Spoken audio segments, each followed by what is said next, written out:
Kenmore City Council is now in session. Will the clerk please take the roll? Councilmember Culver. Present. Councilmember Marshall. Present. Councilmember Sassen. Here. Councilmember Shrubnik. Here. Councilmember Lutzis. Here. Deputy Mayor O'Kane. Here. Mayor Herbig. Here. All present. Next on our agenda is the land acknowledgement. We acknowledge that the city of Kenmore is situated upon the ancestral lands of the Snohomish, Snoqualmie, Soxhawtl, Duwamish, Stillaguamish, Tulalip, Suquamish, Muckleshoot, and other tribes who are part of the Coast Salish peoples. We recognize and express our deepest respect for their enduring stewardship and profound relationship with this land, which they have cherished and protected since time immemorial. We honor the First Peoples, acknowledge their vibrant cultures, and commit ourselves to learning from their wisdom in our journey to promote justice, equity, and mutual understanding. We pledge to stand alongside these communities in acknowledging past injustices and working towards a future that respects and celebrates the diverse heritage of this land. Now, if you'd all please stand and join me in the flag salute.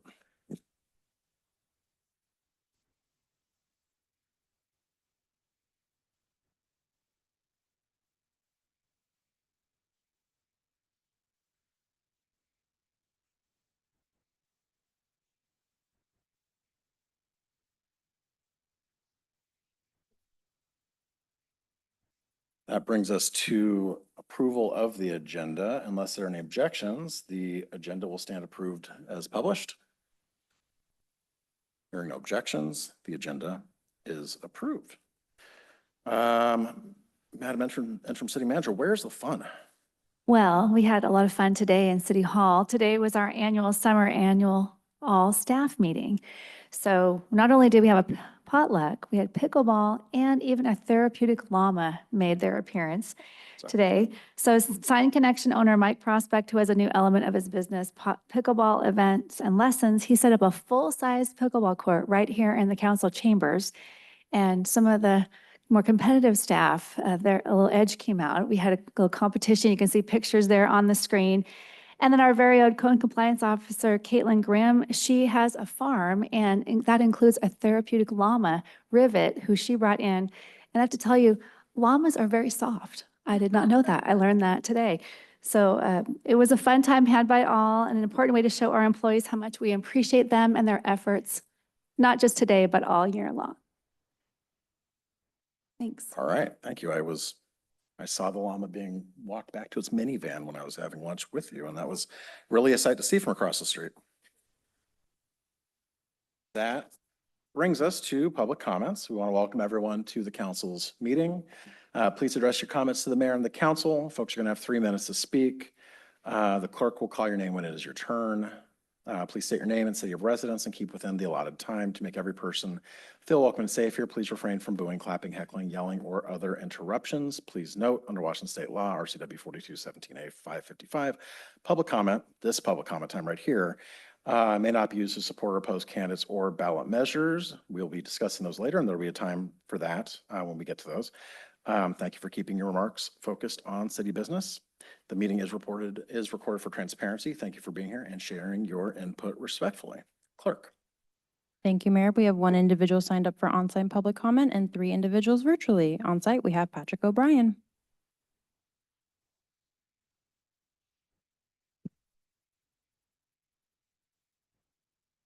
Pat O'Brien, Kenmore. Hello, once again.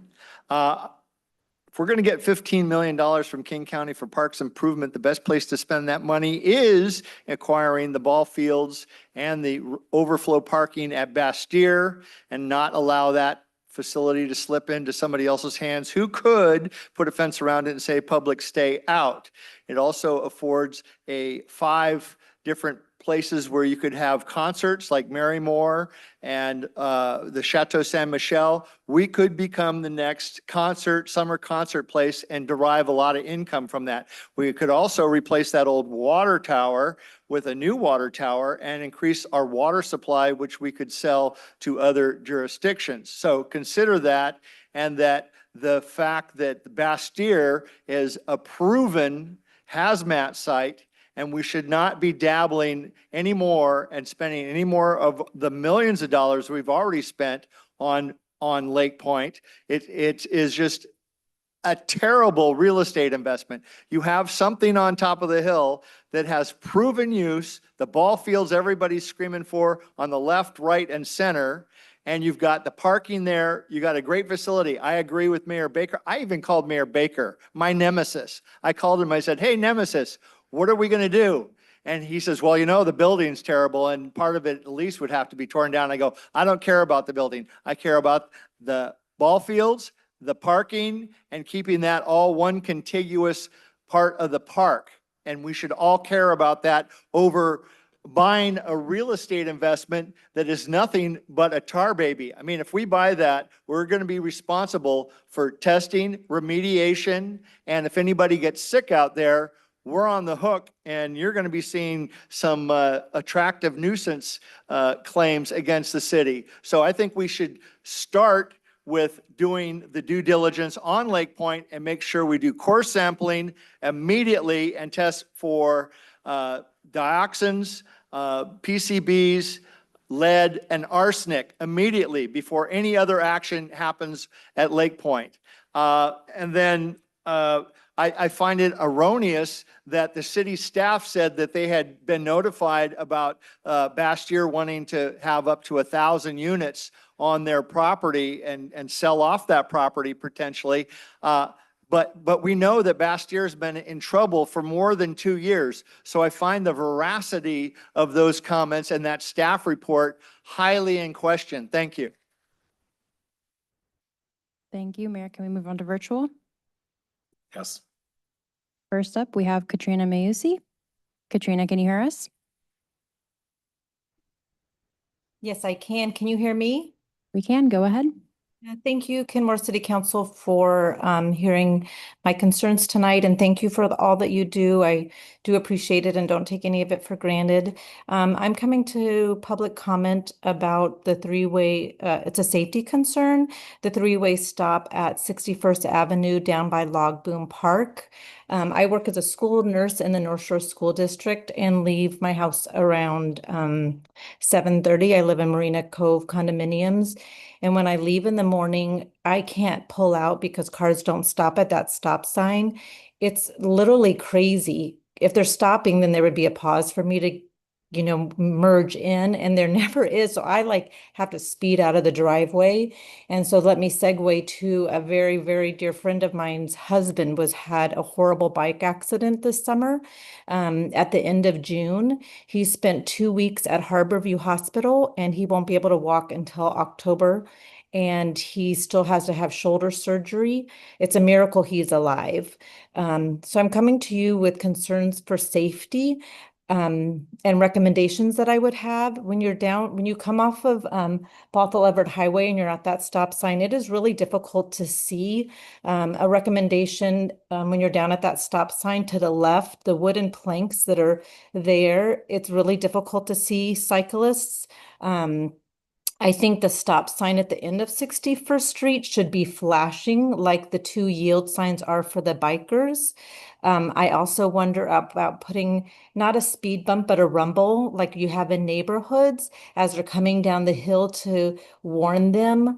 Again, the flashing stop sign and maybe a sign that says watch for cyclists. I walk a lot on Berkman Trail. I see people just flying by.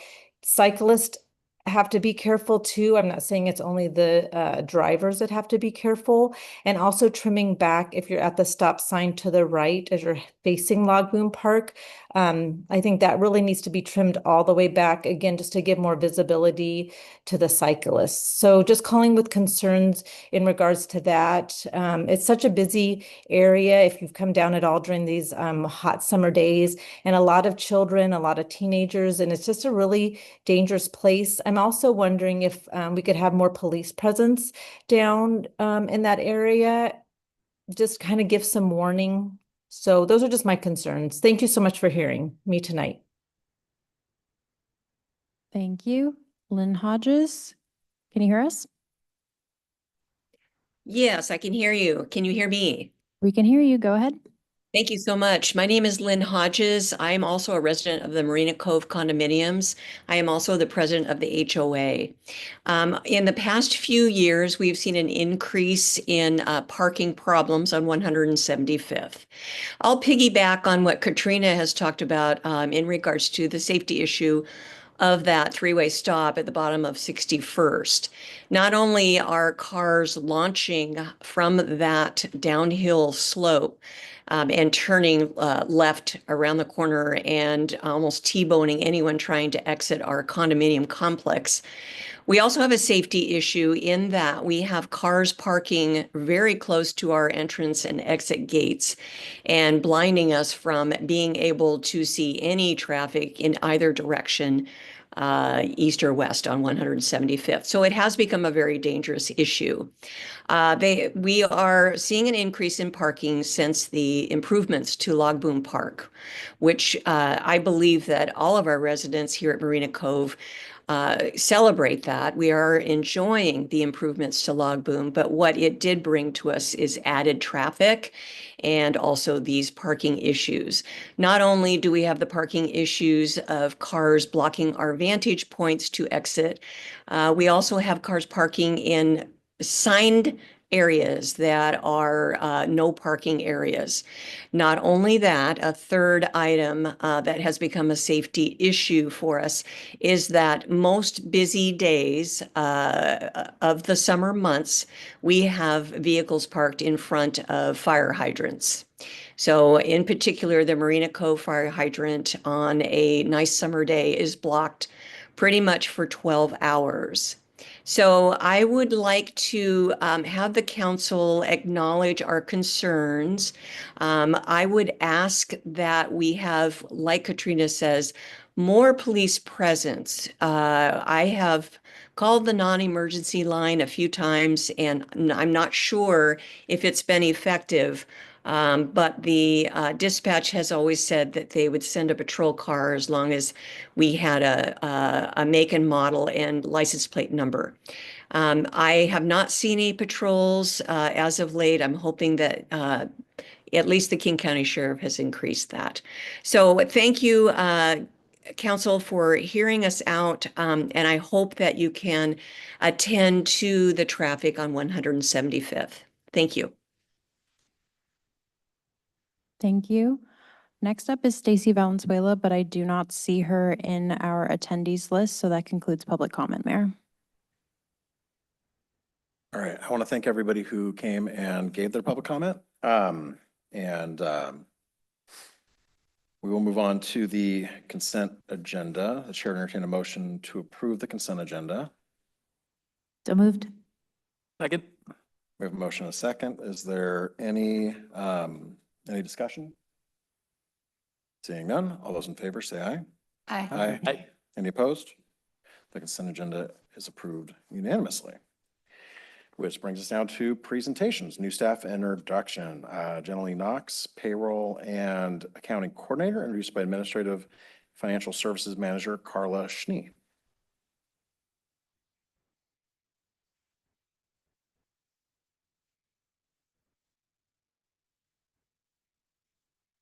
Turn on your mic. Could you turn on your mic? Sorry. Sorry. Very pleased to introduce Jenny Lee Knox. She came to Kenmore team late May, replacing our prior payroll and accounting coordinator who retired. And we're very lucky to have her. She has hit the ground running and has a wealth of knowledge in payroll. And have anything you want to say, Jenny Lee? I just want to say that this is a coming home for me. I actually grew up around here before it was Kenmore. And I did buy a house like in the early 2000s and came back and then left again and come back for good, I hope. So it's amazing to see this place and how it's grown and changed. Some of it is a little unrecognizable so far, but I'm so excited to be a part of it. So thank you. We're happy to have you here and welcome to the team, and thank you so much for being here. Thank you. Thank you. Brings us to our next presentation. The King County Regional Homelessness Authority update presented by Senior Research and Data Director Janelle Rothfork. Okay, thank you so much for having me. I'm just gonna set up this Zoom. Let's see if this will work.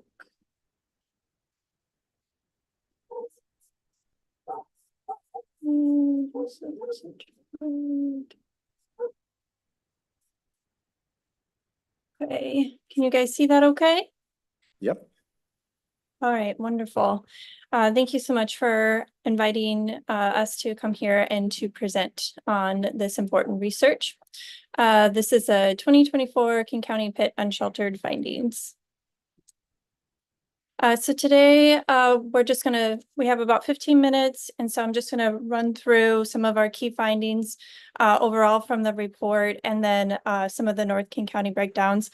And then I'll go over a little bit of the methodology on how we calculated the numbers and the demographic data that you'll see, but I'll keep that part pretty short and then open it up for questions.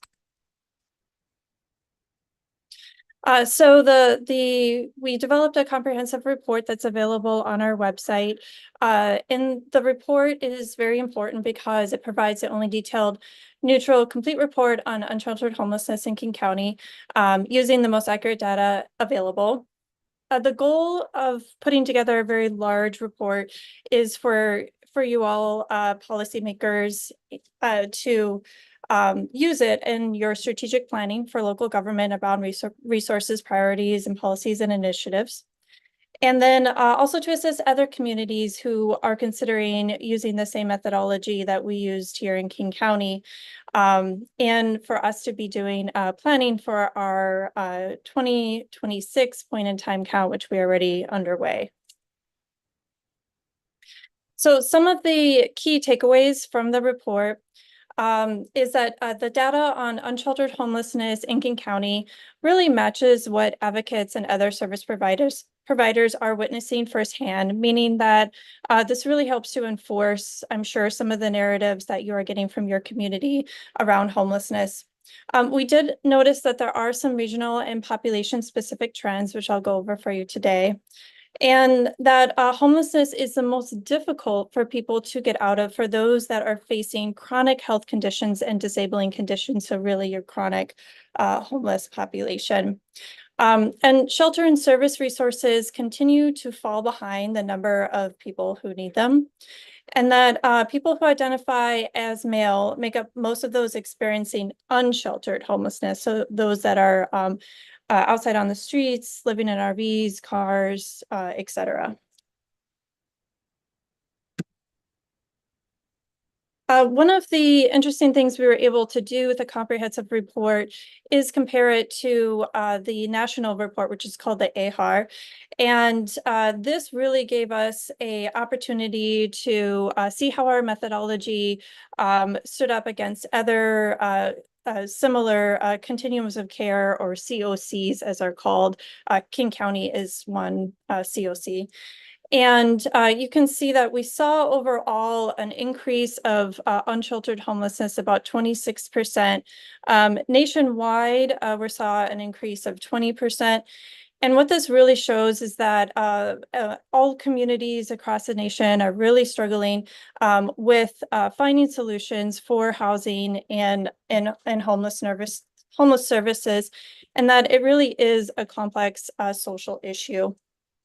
And that there were some communities across the nation that also saw some decreases as well in homelessness. So key findings overall is that in a 2-year time span, so from 2022 to 2024, we saw that there was an overall increase in the total number of people experiencing homelessness in our community at 26%. When we look at the comparison between 2022 and 24, as far as the breakout of people who are unsheltered, so those that are staying outside in cars, vehicles, etc., and those that are sheltered, meaning that they are in either emergency shelter program, transitional living program, or a safe haven program, we see about a 40-60 split. And that we continue to see that split into 2024. And so what that means is that we really have a large number of people who are seeking resources and need some sort of shelter resources, but are unable to do that. We also compare racial and ethnic disparities in the data. And what this graph is showing you is basically the U.S. Census estimates, which are the black line bars in our community for King County. And then the blue bars, which are the percentage of the racial categories that appeared in the data.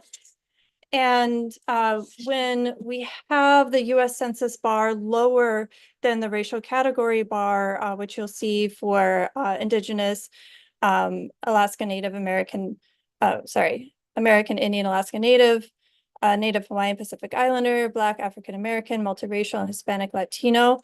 Those populations continue to be overrepresented in our data, meaning that it's more likely for those population groups to experience homelessness in our community than our population who identifies as white.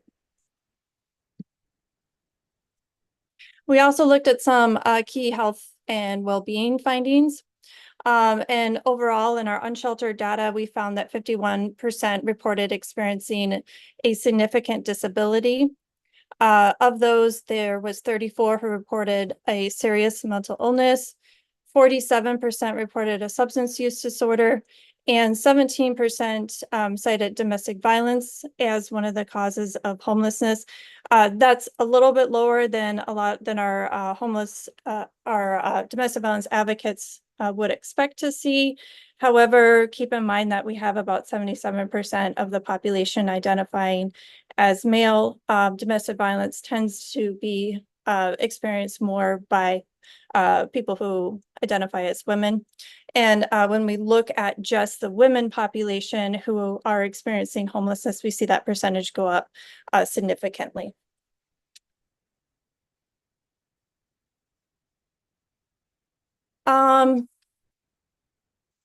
This one, we looked at, again, kind of looking a little bit deeper as far as the subregions go for number of resources that are available for people who will need them by the different region.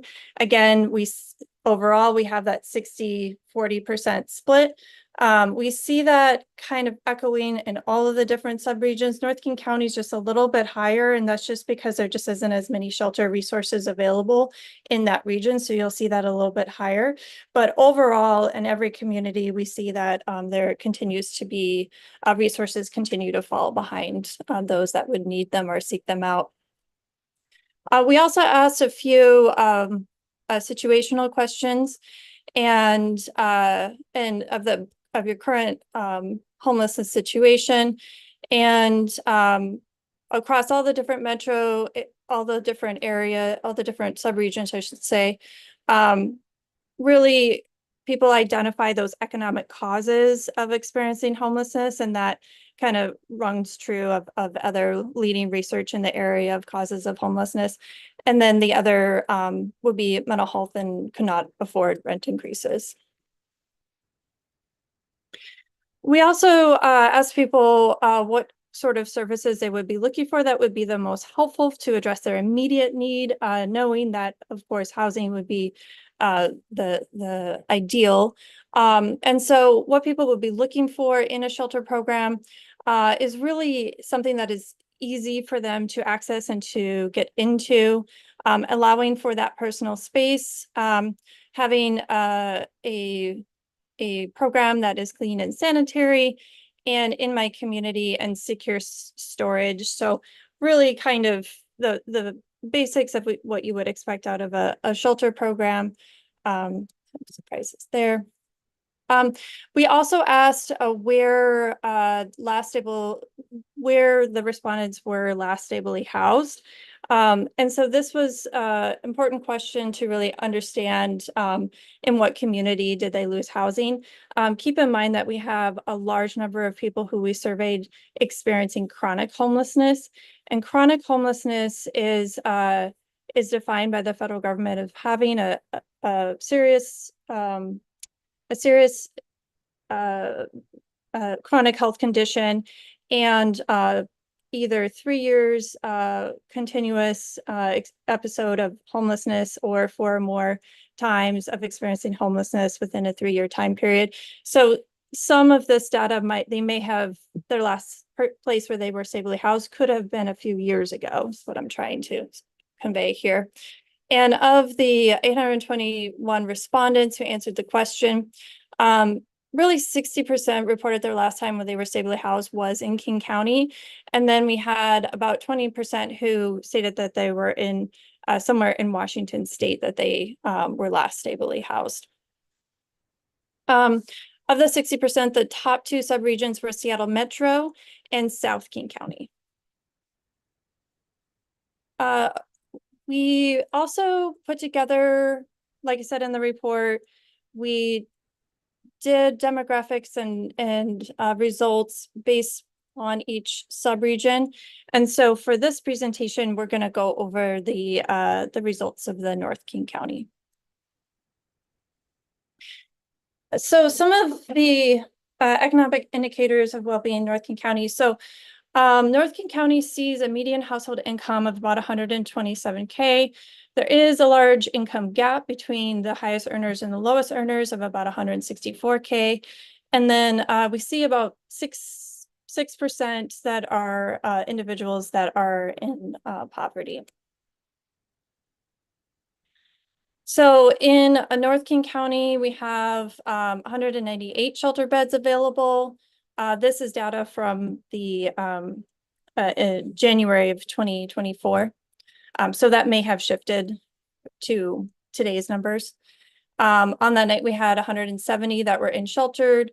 We had 1,730 that we estimated that were unsheltered. So you have about a little under 2,000 people that were experiencing homelessness that night. So some of the breakouts, like, so we do see the unsheltered number a little bit higher for North King County. And then we also see the chronic homelessness population at 81%. So we're really seeing a lot of people who are experiencing chronic homelessness. Overall, King County was about 66% of chronic homelessness, still pretty high. And then for the gender identity, about 71%, which overall for King County was 77% identified as male.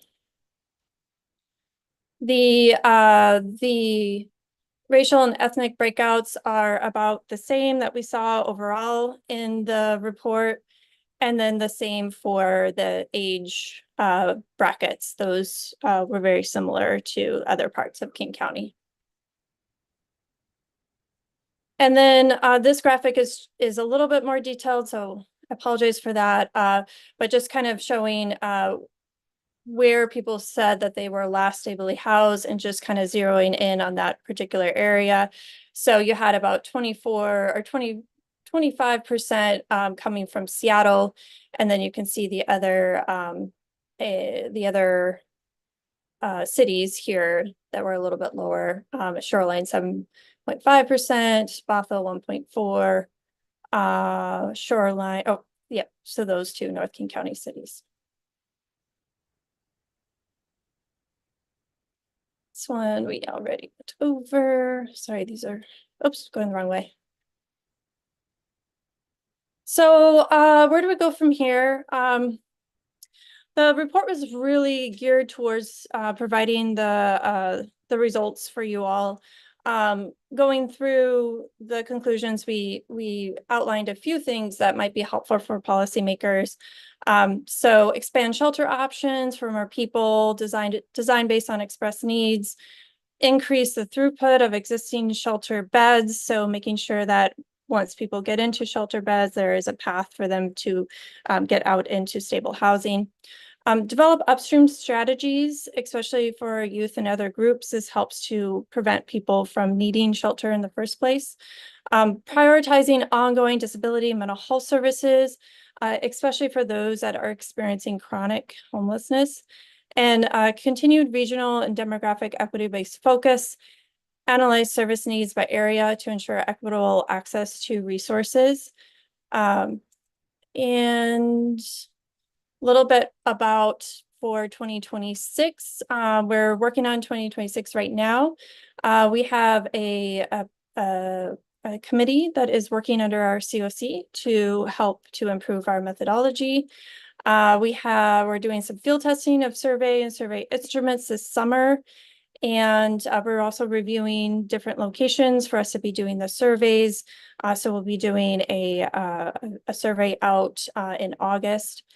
And then we're continuing to improve our methodology to reach subpopulations, including unaccompanied minors in rural locations. We're working with some researchers down in the University of California, Berkeley, to help us design a way for us to be able to survey unaccompanied youth under the age of 18 to incorporate that into our survey.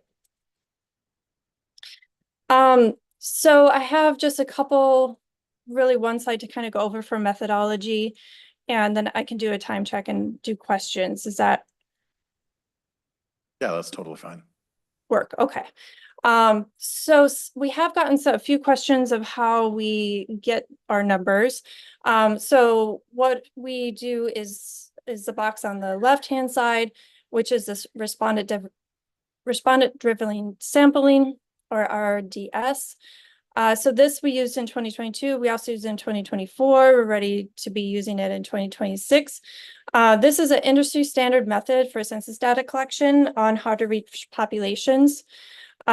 Basically, we collect the demographic and count happens at the same time because people are coming into certain locations for us to collect a survey on them, versus a point in time count canvassing where you are counting the number of people who a volunteer would see on a particular night, and then doing a survey of a random survey at a day center, et cetera, and then combining those two data points. So this happens at the same time. The information that we gather from the surveys, we have a model that helps us to do the estimates, which also combines our shelter data.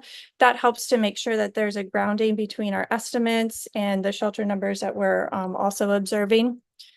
And the participant gets a choice to participate in our survey versus a canvassing where most likely they're sleeping and are not active participants. Both methods are HUD approved for us to be using. The canvassing or the street count, those of you who have been around for a little while probably recognize this one, but we last used it in 2020, so pre-pandemic. So again, it happens separately. It's a census count. It has some difficulties, especially in rural areas, and it's very difficult for us to understand the populations if there's a family together in a structure or in a RV. That could be hard to do an estimate, so it could lead to larger undercounts. And again, both are HUD approved methods. So I think I'd like to stop there instead of going into more detail, just to see if there are some more detailed questions that I could answer for the council. And again, thank you so much for allowing us to come here and present this information. Questions? Councilmember Culver. Thank you. This is super illuminating. I appreciate it. Understood that the street count method is considered an undercount. I might have missed it. Is the other method generally considered an undercount too, or is that to a lesser degree? Do you have any kind of color on that? Yeah, that's a very good question. We get that one. It's to a lesser degree, and it's also has more fidelity of a model. So we have more confidence in the numbers. And it's been used in all across the world to do surveys like this one. And so we do feel like it gets to a better accurate number, and it definitely gets to a better accurate number as far as counting the demographics, which I think are very illuminating for us to be able to design policy and to do gaps analysis and other analysis work. Cool, thank you. That's super helpful. And just the big takeaway for me that North King County is sort of leading the ratio of beds available to folks that can be served by a 9-to-1. That's a heck of a headline. So really appreciate that detail. Thank you so much for this. Councilor Marshall. Very much appreciate your data and your work. I've used PIT counts in my day job before to defend people charged with criminal trespass. And then tried to look at the availability of beds and the population. And that defense, of course, is no longer available to us anymore, given the Supreme Court's decision in Grant's past case. But obviously, we still need the data.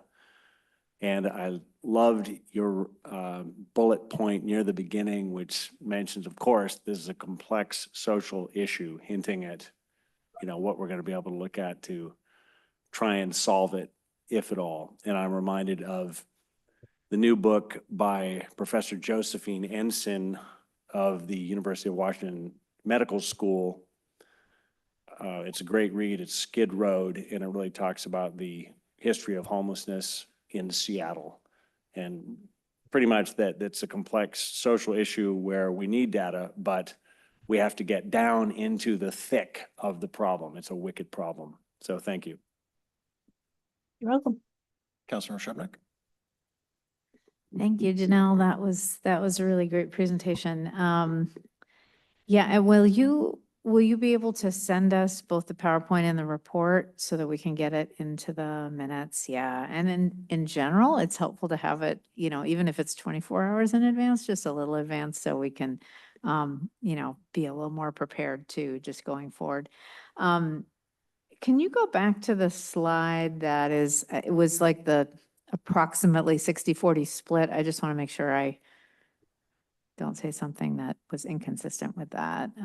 Was maybe middle of the pack of your slides. I don't know if is that possible? Mhm. Okay.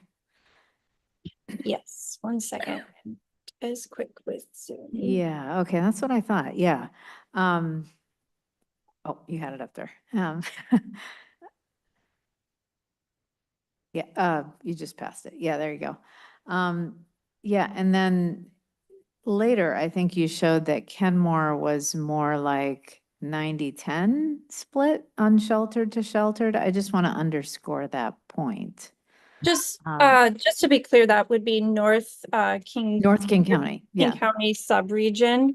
correct. So that includes the Lake Forest Park, Woodinville, Kenmore. Right. So North King County it has a much higher proportion of unsheltered homelessness, which is consistent with, as Councilmember Culver said, the kind of lack of shelter resources relative, the 9.6, relative to the other regions. So I just wanted to underscore those 2 points. I think they'll be important moving forward. Also, I want to reflect back on that 40-60, the 2022 compared to 2024, those ratios didn't change.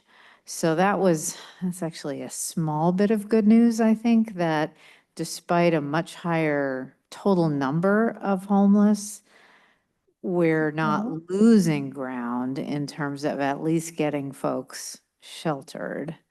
That's, I mean, it's not great, but it's at least we're not losing ground in that respect. Countywide, we're still much higher here in North King County.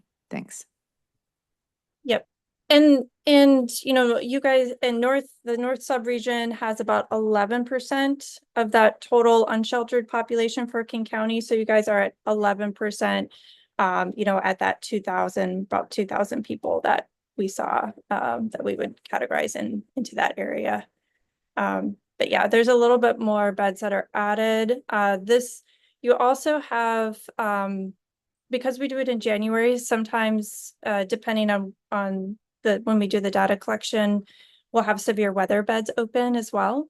And so that's 7,000 beds of the number of beds that we had open. Sometimes those really count with some of the severe weather beds, and those are so important for our community. KCRHA has been really leading in a coordinated effort around those severe weather beds, which are life-saving for people. And so we definitely saw people taking advantage of those in January of 2024 and again in 2025.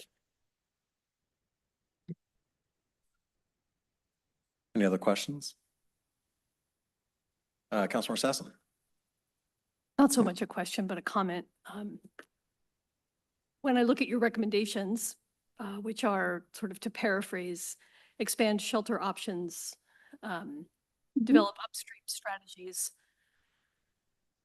focus on mental health concerns, and equitably distribute resources. I just want to say, as a sort of self-avowed housing first person, I feel like expanding shelter options, that's not complicated. We need more shelters. Upstream strategies, I read that as affordable housing. Clearly, we here in North King County, as we all have been, as communities, need to focus on making it possible for people to remain in their houses. And then I would say once those two first things are adequately addressed, the other two would be deeply less complicated. So I just needed to make that comment. You're welcome to respond if you wish. Yeah, we actually have a RFP open right now we're looking for land for tiny homes. And we've seen some great success with our tiny home programs. And we have people who are willing to build tiny homes. The struggle is always to find the space to add them. So that is open right now on our website. Any other questions? I just have one, Janelle. I appreciate you coming and giving this presentation. It's super helpful. That 90% number of unsheltered, I don't know, that's an interesting one to see because it doesn't quite line up with what I think we see anecdotally, but it's interesting. I have a question about the, and this is kind of outside of your bailiwick, so I apologize, but all we had on the agenda was an update. I was curious what the status is of the sub-regional plans. As you know, the North King County did kind of work together and sign an ILA, and most of that is being used for severe weather response, which is great. But there was talk about sub-regional plans now for a while, and I'm curious if there's any clear timeline on when we could expect to see drafts to respond to or something as far as the North King County sub-regional plan goes. Yeah, thank you for the question. And I appreciate your everyone's patience on that.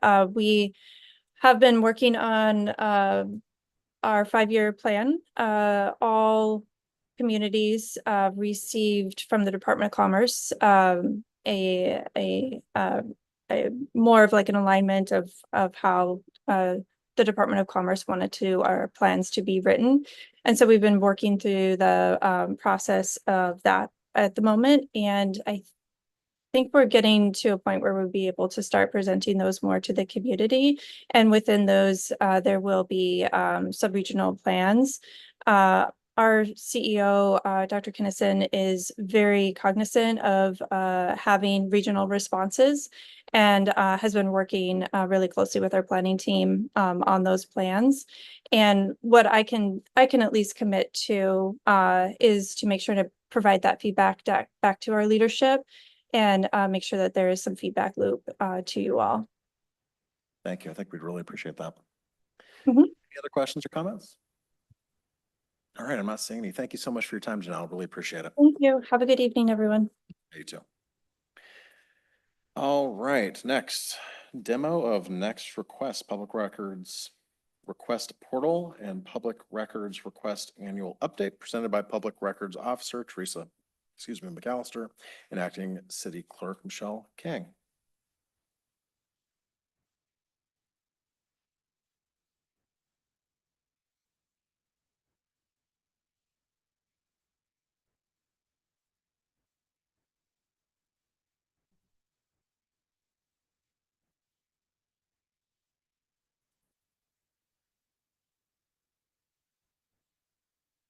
Good evening, City Council members.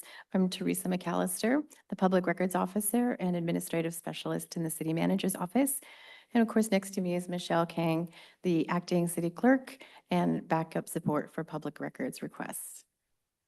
We're here tonight to provide an update of the city's public records request program. First of all, we're excited to demonstrate how to submit a public records request to our new system, Next Request. It's a product of Civic Plus. This will be followed by an overview of Kenmore's 2024 records request data metrics submitted to the Joint Legislative Audit and Review Committee, also known as JLARC. I'll turn it over to Michelle. Great. So I will do a demo of Next Request. So let me just get out of our PowerPoint real quick. And get to our beautiful city website. Okay, so to get to our public records request webpage, you want to hover over government and you will find public records requests down here. And once you're here, you click to our webpage and then you'll click under request city records. And from here, it will hopefully look and feel pretty similar to our previous records request forms. You'll hit make request and you will submit a public records request. So you'll start with the description here and then you'll fill in the rest of the form. All of the rest of this information is voluntary. The only two parts that are required is, of course, the description of the request and then acknowledging the terms and conditions. So something that we want to highlight on this page is all of the gray information here on the right, where we talk about police records and fire department records. So since Kenmore is a contract city, we do not have police department and fire department, as you all know. So therefore, the city does not retain those records. And we've kindly provided links and information about where people can request those records, should they be looking for them. And a cool feature about Next Request is that if people start to type in police records, and I'll kindly do that for everybody, a fun little pop-up shows up. And it says, it looks like you're requesting police records, and it provides them information about where they can go instead. Of course, people can still request those records to us, and we'll talk about that a little further on in our presentation. So once a requester submits, all the back-end work is streamlined. The request goes directly to Teresa and me, and Teresa gets right to work, and there is plenty of work, which you'll see in the presentation. So let's get back to it. Give me one moment.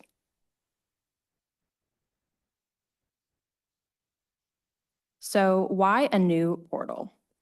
Prior to Next Request, we did not have a portal of any sort. We had a manual system that we kind of Frankenstein together and made work because we had to. There were a lot of individual parts, like a manual form on the city's website, if anybody remembers, that we had to then manually input into a tracking sheet by a staff person, and then we use that tracking sheet as our public records request system. It worked, but it was time intensive. We determined that it was pretty inefficient with so many hands, and it kind of created a risk of simple input mistakes or missing critical deadlines, and potentially opened the city up to legal liabilities that were ultimately avoidable. So the solution was to find a software and portal that was built specifically for public records requests. Teresa and our previous city clerk, Anastasia, spent time in 2024 researching different options until we landed on Next Request, which you just saw. We soft launched Next Request this past spring, and Next Request is designed for processing, tracking, and managing public records. While we get staff and the public trained up with the portal, we ultimately know that this will help the city have a seamless experience with public records requests. Now we'll look at some data. The Public Records Request JLARC report. It's a state reporting system for performance measures and costs related to responding to records requests, including 15 metric data points. The data collected helps the state better understand the impacts of the PRA compliance. Any public entity that spends at least $100,000 fulfilling public records requests is required to submit the annual report. The JLARC reporting began in 2017 as part of a broader effort to improve transparency and accountability in responding to requests. Agencies are required to collect data related to a variety of performance metrics to include costs, times, staff time, and response time. In 2024, Kenmore spent more than $100,000 in responding to public records requests and are required to submit the report this year. The report has actually been completed and was submitted in June. The deadline is July 1. The costs for responding to requests include staff time, attorney time for review, public records, officer training costs, as well as additional service and supplies.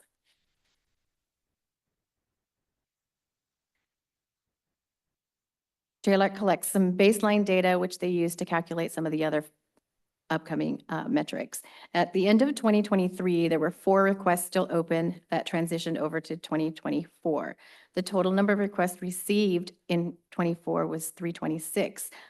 Of those, 317 requests were closed.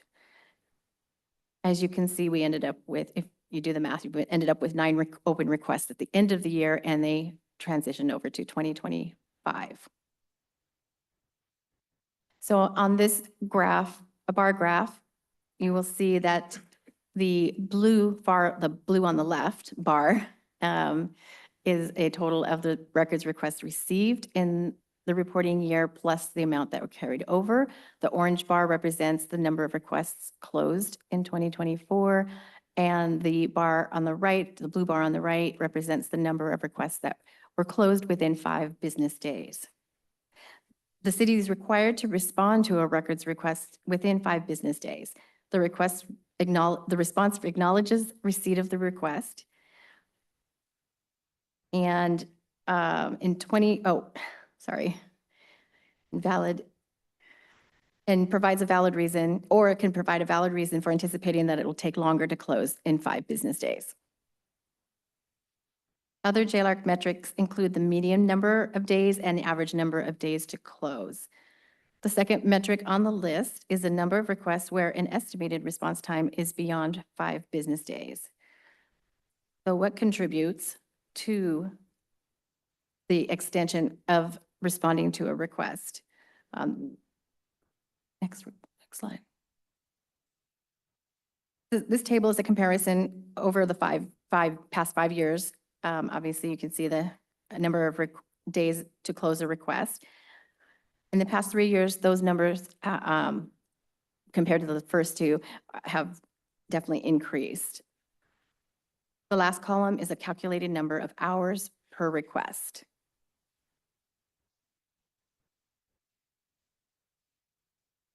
JLARC also asks about the number of requests where additional clarification is sought, which can influence the number of days to close.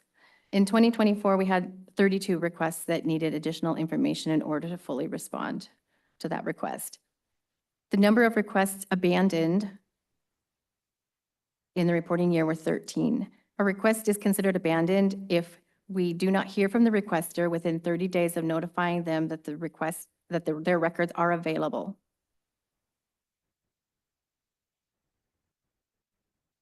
The number of closed requests that were denied in full were 0 for last year. Last year, there were 3 requests that were where protected information had to be redacted or withheld. When information is exempt from disclosure or withheld, a list of reasons and statutory codes that apply are provided to the requester. The city's most common exemption is the attorney-client privilege communication, or communication privilege. The review and redaction of hundreds of emails, communications can cause a delay in the response time. Complex requests are ones where several record types are being requested, and that can also cause a delay. And a staff absence can cause a minimal delay in responding to a request. Okay. So another JLARC metric that is tracked is learning who is requesting records. This is one of the fields that is on the public records request form, but is optional. So as you can see from this chart, the most common type of requester in Kenmore are individuals, with a close second being business and organizations.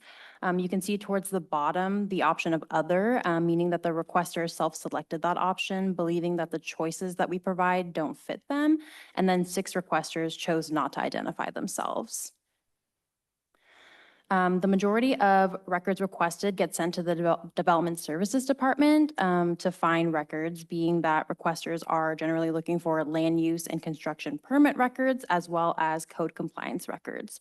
211 of last year's requests is about 65% of those requests.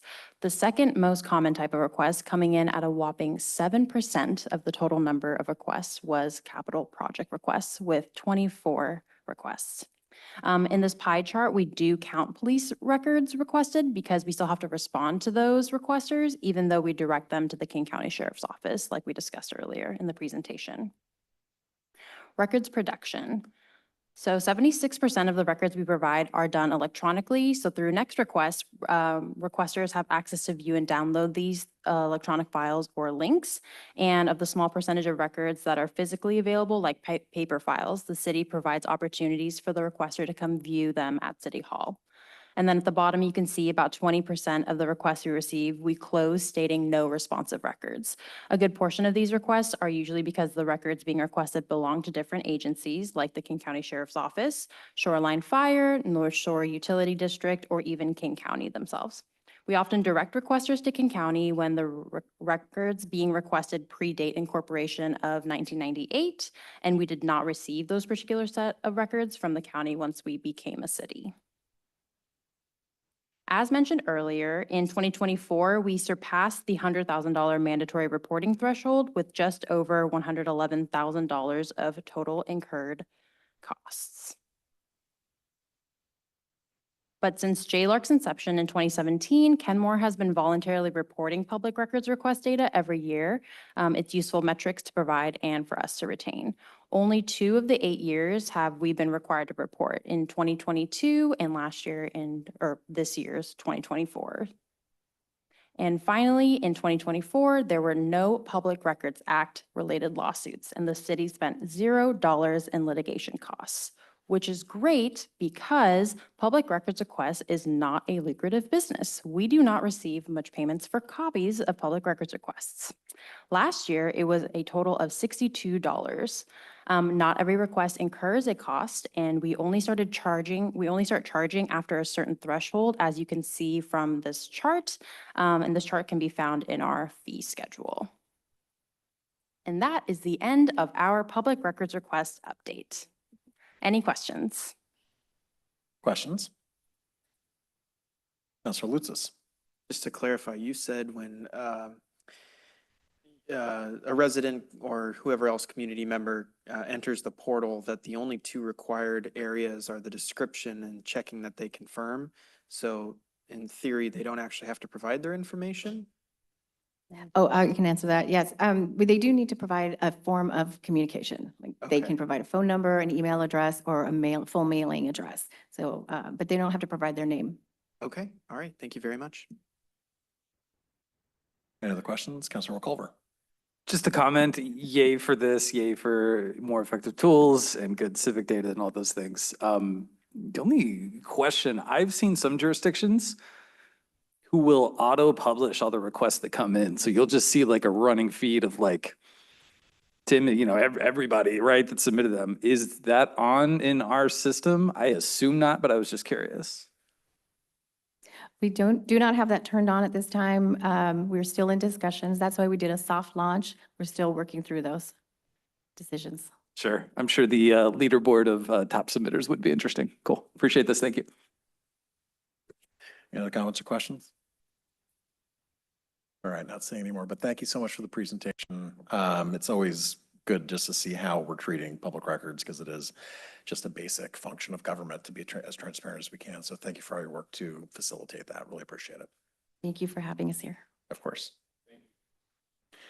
All right, and that brings us to another demo of Civic Clerk, new agenda management system presented by Acting City Clerk Michelle King. Hello again. Give me one moment. Okay, so last month, the city launched its brand new agenda and minutes portal. This is where you will find all of the city council and planning commission meeting and agenda minutes in one place. Give me one moment. Okay, so this is the city's website. So hopefully I can walk you through a quick demonstration of where to find the portal and some key features of the portal if you haven't had the opportunity to poke around yet. And hopefully this is beneficial to you as council members, but also to the public of anybody viewing currently live or anybody that's going to watch later. Okay, so here we have the website, and you'll be able to find the portal through many different links throughout the city's website and by other means. But the most direct way is through this handy new link that we just created on our homepage called Meeting Agendas. So if you scroll down, it is right here, center stage, and we will click it. And here is the new agenda and minutes portal hosted by Civic Plus. As you can see, it has a nice calendar on the left with all of the days that have published meetings bolded, which includes today. The main part of the web page is going to be right over here. And it shows both current and upcoming and past events. The city is currently working on migrating past meeting agendas and minutes from our old portal into this new portal, and hopefully it's going to take the remainder of this year and not beyond. So fingers crossed on that. We can dive into an agenda and the features on this portal. So we'll just click into this evening's meeting. And once we are here, it automatically goes to what the portal calls meeting files. So you'll see that on the left right here. And it provides you two options, agendas and agenda packets. Agenda is the few pages of what the meeting will consist of and is generally what we print and have available on site at meetings. Agenda packet is the whole thing, which I will not click because it includes every attachment and is typically over 100+ pages. It usually takes a while to download or open, but what you can do instead is if you know what you're looking for, you can use this kind of grayish navigation right here and scroll and click a very specific attachment that you would like. And let me just demonstrate that for you. For example, I want to look at the annual public records request update that I just saw. Ta-da, and that opens very quickly. So there are some additional features that I want to point out. If you want help annotating the agenda, there are some features like highlighting, taking notes, drawing up here. And then there's some additional features that I would suggest people take a look at to enhance your viewing experience and personalize this portal to your liking. It's all going to be right here. If you use this drop-down menu, it kind of gives you more options than I have time to demonstrate to you. One thing that I do want to show you, something that I like, is odd spreads. It kind of gives you a 2-page view, but that's just one of the options.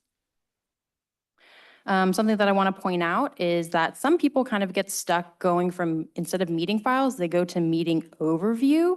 Meeting overview gives you a zoomed out view of the meeting, and it only gives you basic information. It simplifies the agenda and leaves out a lot of information that people need, such as the Zoom link, information about public comments and stuff like that. I personally don't recommend you going to this portion, but to each their own. If you end up here, I recommend you going back to meeting files because a lot of people need this Zoom link that you will not find in meeting overview. Lastly, a new feature that wasn't available on our previous portal is meeting media. This allows you to stream the meeting straight from this portal and follow along with the agenda on one screen. So if you want to click this, and this is going to get very weird because we're doing this right now. Let me just turn this audio off actually. It allows you to do this right now. So as you go back to meeting files, it pops you down right here so you can follow along in the agenda while watching. So that just about covers it. Oh, I wanted to mention, so now you can watch the meeting on 3 different platforms. You can watch it on Zoom using the Zoom link. You can watch it on the city's YouTube channel, live streaming, and you can also watch it here on Meeting Media. So let me get back to the city's webpage. I showed you at the beginning that you can access this portal right here through meeting agendas, but I have to make a plug for signing up for news updates from the city, which you can do up here using the Stay Informed button. You can choose what type of news updates you want to receive, which includes receiving direct links to each council meeting agenda packet that we publish, typically on Fridays, from yours truly. Hopefully, a quick demo of the new agenda and meeting portal. Any questions? Questions, comments? Councilmember Culver. More praise, yay to see the good tools. Really happy to see like YouTube right there. I liked the like live recording button, seeing that in the meeting view, because as you all know, because I'm sure you have to update it in 3 different places, right? There was the calendar, there's the YouTube and all the things, and now it's like pulled together. So that rocks. People are gonna love this. Thank you all for showing this off and creating this awesome resource for our community. Appreciate it. Thank you. I've seen in other cities, and I'm not sure which platform other cities are using or if it's this platform or not, but after meeting's been published, you're able to go to the agenda and just click on an item and it brings you to the video for just that portion of the meeting. Is that something that's part of this, or is that, am I thinking of a different platform? This is a work in progress, but I don't know if this is exactly what it is. Stay tuned, but what it will be is when you get to a meeting media after, not the live stream version, but the complete version, there should be timestamps. And I don't know if it's going to be exactly connected with the agenda itself, but there will be timestamps. Oh, we are very much in the weird live Like stream inception version. going on there. And I don't know if that's exactly what you're asking about, but that is a work in progress with this specific meeting media. It's not going to be necessarily with like the YouTube live stream, but with our agenda portal. It's easier for folks to find the items that they care about instead of having to, you know, Yes. fish around. Super. Any other questions or comments? All right, not saying any. Thank you so much. Thank you. That brings us to public hearing. We have a public hearing on single room occupancy and residential parking regulations presented by Principal Planner Todd Hall and Senior Planner Brittany Chu for public hearing.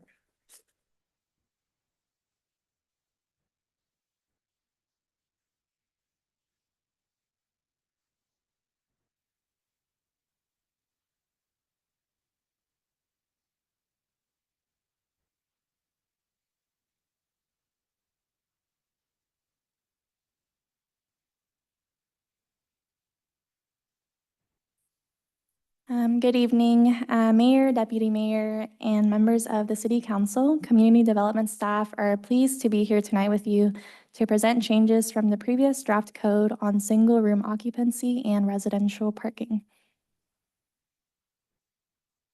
So we'll first go through the history of the bills and what we've done so far, then the code changes, so updates from the previous draft in June, and then lastly, we'll go through next steps. In 2024, the state passed House Bill 1998 to allow single-room occupancy housing on lots with 6 or more residential units. So this includes any residential zoning as well as mixed-use zones. In April of this year, staff introduced SRO and residential parking bills to City Council. We then received direction from City Council to call co-living single-room occupancy housing. Last month, staff introduced draft code on SRO and residential parking. We received direction to also include SRO in R4 zoning, so we will go through a couple of those changes today. And that leads us to where we are currently, which is the public hearing on the draft code. So based on feedback from council and the previous public comment, SRO will now also be allowed in R4 zone. So this means SRO is allowed in the majority of residential zones and mixed-use zones. SRO is allowed in every zone except for R1, golf course, parks, and manufactured housing community. And in the photo, we see an example of middle housing building types, which could now be seen in R4 and R6 zones in Kenmore. Another change from the previous draft of the code is addressing the design standards for SRO housing. And so this is what the building could look like as well as the property. SROs can be in detached dwelling units, such as cottage housing, or attached dwelling units, such as a duplex or an apartment building. Design standards can include Open space. For example, in cottage housing, every unit requires common open space and a private open space, along with variation between materials and colors of adjacent cottages. So for cottages that are next to each other, they're not able to have the same architectural features. They have to have some variation with the materials and colors. And other standards also involve utilities. For example, duplexes require a half an hour fire resistance rated separation between the dwelling units if they are sprinkled, and a 1 hour fire resistance rated wall if they are not sprinkled. And utility meters are also separated per dwelling unit, except with ADUs. So SROs will follow the same design, utility, fire requirements as the building type. And another example is recessed entrances for apartments. So this is when the entry is set back from the right-of-way and the sidewalk, landscaped gardens, and plazas to provide community spaces. So SROs can look a variety of different ways and in different building types. So for next steps, the SEPA comment period is currently open until August 1st. So this is an environmental review that the City of Kenmore does with any updates to the code and to determine that there's no harmful environmental impact. And so right now, that's open to the public to comment on until August. The Department of Commerce comment period is also open until August 16th. And that period is where any departments in the state can comment on Kenmore's draft code and provide us any feedback or comments that they have. And lastly, we have a scheduled adoption of the ordinance for the September 8th City Council meeting, as long as we don't have any major changes or updates. And this concludes the presentation. Thank you all for your time. Please let us know if you have any questions, and we'd like to hand it back over to Mayor Herbig. Any questions before we open up the public hearing? Councilor Marshall. Thank you for the presentation. I think I know the answer to this question, but were there any concurrent programs for funding of infrastructure that will be needed once density is increased and say need for parking is increased and need for sidewalks? Just to make sure I'm understanding your question right, so are you asking if there's any potential funding like for the infrastructure of like the public right away, like sidewalks, like once we have more density to also help with that? Is that? Actually, before we get more density or concurrent with it, did the state in mandating this new stuff say, hey, we're also going to help you pay for sidewalks that are going to be required to keep the place livable? Yeah, that's a good question. I'm not aware of any at this time. We can definitely research that. But you're right, it's a good question because they are having those, design or like standards. I don't know if Todd, if you're aware of any. Yeah, I think this is along the same lines as the middle housing that you brought up. And yeah, as far as we're aware, we don't know of any, but it's something we can definitely look into. Yeah. Any other questions before we open up the public hearing? All right, I'm not seeing any. Thank you. So for the public hearing, folks are going to be granted 3 minutes to speak. The same public comment rules apply, including saying your name and city of residence and addressing your comments directly to the mayor and the council. If your comments have been fully expressed by other speakers, we encourage you to summarize your statement by stating your name, city of residence, and saying, I agree with the previous speaker. We'll hear from any on-site guests first, followed by pre-registered virtual guests. And again, I want to thank everybody for taking the time to participate in the public hearing. I declare the public hearing open. Clerk. Thank you, Mayor. We have one individual signed up for on-site public comment or public testimony, and then one virtual, Patrick O'Brien, but I am not seeing him in the audience. May we move on to virtual? Yes, that's fine. Okay. Stacy Valenzuela, can you hear us? Can you hear me? We can hear you. Go ahead. Thank you. First of all, in this SRO, I think the main problem is nothing about us without us. And to mention manufactured home communities, seniors, things like that, when we're not even included in this, the participation is very low. The reason we like living in manufactured home communities is because we have our own yard. We have our own space. We don't have to hear somebody above us. We don't have to wait to use the bathroom or the kitchen or anything else. I think that it's far and few between of people that want to live in depression boarding houses together with especially strangers. There are some women that because they're friends and long time want to live together, but that's not the norm. And it's very sad that this is what the recommendation is. It's very sad that you want to take away our livelihood, our convenience of living alone and the pride and dignity that comes with that. It's very demeaning.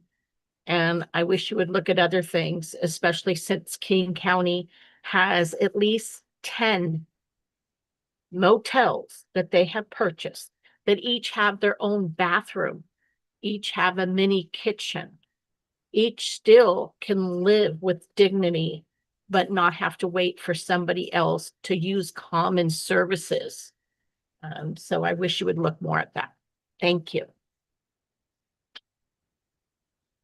Thank you. Mayor, that concludes our signups.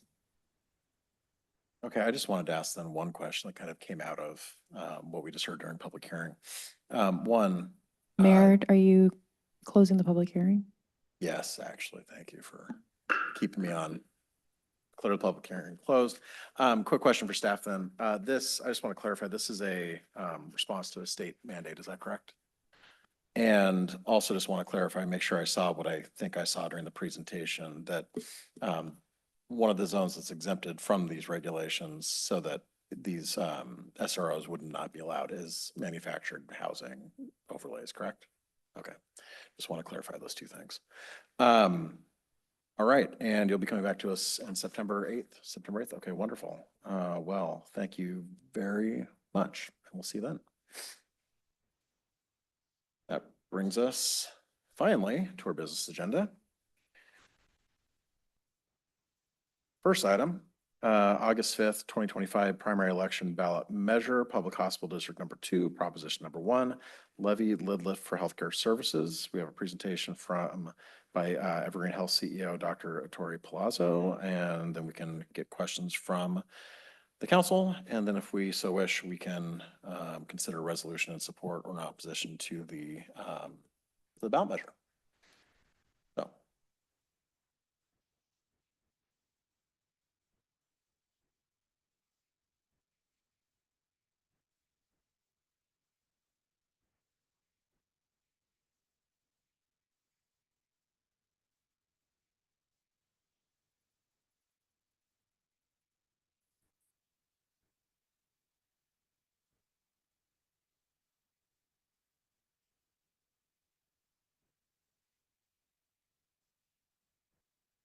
Good evening, Mayor Herbig, Deputy Mayor O'Kane, City Council, City staff. Thank you for having the Evergreen Health team here tonight. It's an honor to be invited back. I think it was just shy of 2 months ago that I was here with a general presentation. Tonight, I'm joined by several of our commissioners, Commissioner Virgil Snyder, our board chair. There we go. He's waving so we can identify everyone. We have Commissioner Suzanne Greathouse, who represents the Kenmore Kirkland Subdistrict, and Commissioner Robin Campbell, who's one of our at-large board members. We also have with us Amanda Frame, our Director of Community Engagement and Government Relations, and our Community Engagement Specialist, Rick Chatterton. So we have filled the room with Evergreen. Thank you. It is an honor to be here. We represent 7 different cities in our hospital district. Local government matters. What you do matters. I really appreciate your agenda item of where's the fun. I have been in healthcare for 30 years. I am yet to find how I can bring a therapeutic llama into the hospital.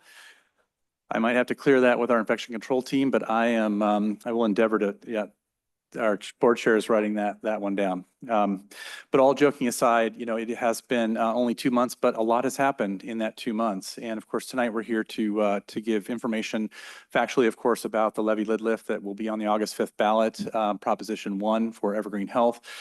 There are some slides in the deck today that are very similar to what you saw, if not identical to before. And I think it's important just for those public that were not present when we presented last time, just to level set and talk a bit about foundationally what a public hospital district is. So I promise not to perseverate too much on that, but apologies in advance for some of the duplicative nature of this.